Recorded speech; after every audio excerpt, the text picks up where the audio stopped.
yeah, so this is kind of a neat thing that got brought up.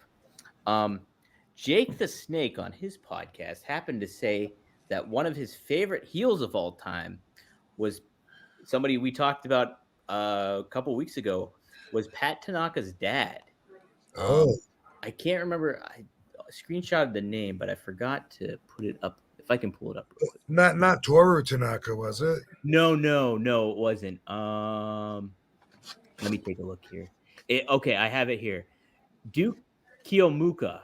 Duke Kiyomuka. That was father of Pat Tanaka. Okay. He chose him as one of the best heels ever when discussing on the podcast. Apparently, he said tough as nail. So apparently, he was interred at in He was a Manzar. turd.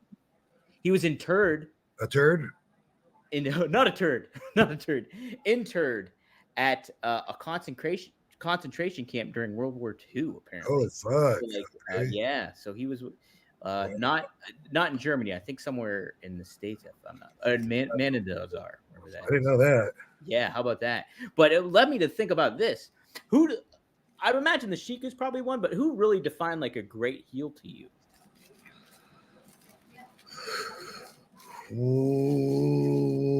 Ooh, a great heel. I mean, honestly, what comes to mind is someone that's a lot more vanilla for for lack of a better word, someone a lot more basic. Mm-hmm. What a heel though. How about like Iron Mike Sharp? You know, when I was growing up watching wrestling, Iron Mike Sharp, he didn't care about the rules, but he was so creative. You know, he'd pull the wrestler in, he's into the corner, you know, reach into his shorts, bam, put it back in his shorts, you know. And then we'd always make sure the refs didn't see it. And then then he would put his hands up, then he'd put it in his back and let the referee check his front. You know what I mean? And the crowd would be like, no, no. And then he would like switch it and put it in his boot. And he would like, well, go ahead, let him check his trunks, you know. And the ref would say, what? And then be his boot, you know, take it out, put it back. You know what I mean? It would, that kind of stuff. And just the way that he would like get the ref to turn and miss everything. I just think people like that, they're so entertaining sometimes, you know, like when I was a heel with Impact Wrestling and Katie was my manager, I you know, I was, you know, my back was hurt through a lot of that and stuff. And so maybe part of why they turned me was because they said I could pick and choose my bumps then. The way you could do that would be, of course, to be creative and just heel and cheat. And obviously the babyface is doing the selling during the match.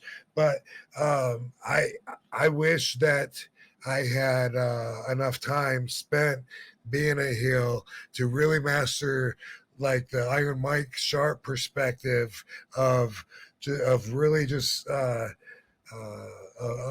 cheating and then taking it to a whole new level from there. That would be something that would be really cool for me, especially using Katie. You know what I mean? But it was just a really short amount of time, and I was thinking in my head like, you know, like even though I've wrestled for 200 years, I haven't been a heel that long, and even though as a baby face, you know what the heels are doing and stuff, it still doesn't replace being doesn't mean that I'm going to be exceptionally good at that position. You know what I mean? Right, exactly. Yeah. Going back to somebody like a Mike Sharp too, that kind of heel. You don't see a whole lot of that today in the modern day. Everybody's trying to be the cool heel or like, hey, in between and certain things like that. There's very few rare talents that kind of like fully embrace just being an asshole, you know? Yeah, it was pretty effective for me as a fan, and I'll always remember, you know, the first show that I went to after I started training. It was in Euclid, Ohio. I wasn't on the card, although they did add me as a run-in, and I ran in and broke Sabu's jaw after his match.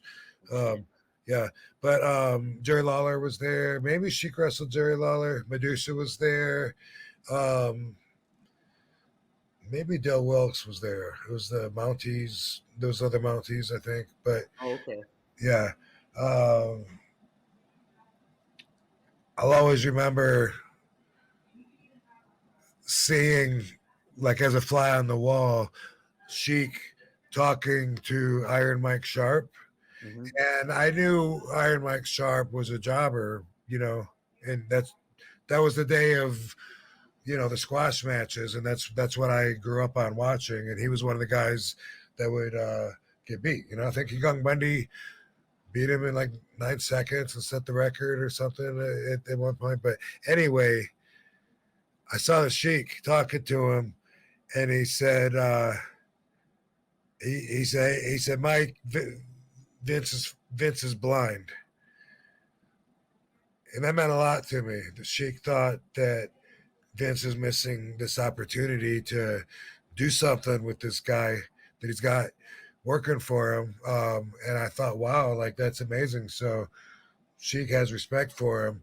And then, later in life, then I learned that he's got a history and he worked for all these other promotions and stuff too.